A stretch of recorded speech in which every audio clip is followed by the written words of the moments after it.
Continua in tutto il Veneto la campagna vaccinale e a Cortina d'Ampezzo, in collaborazione con la AUSL 1 Dolomiti, si è progettata presso lo Stadio del Ghiaccio una giornata con una delle modalità che fino ad ora hanno dato i migliori risultati,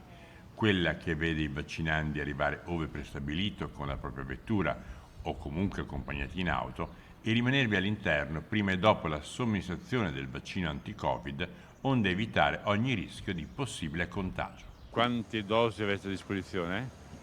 Diciamo sicuramente oltre il centinaio, adesso siamo in contatto con l'ULSS per la verifica, devo dire che c'è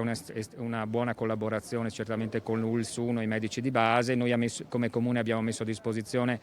lo Stadio del Ghiaccio all'esterno in modalità drive-in e quindi ritengo che sarà un'operazione sicuramente che desterà insomma, un buon consenso. L'appuntamento allo Stadio del Ghiaccio è stato fissato per giovedì 27 maggio.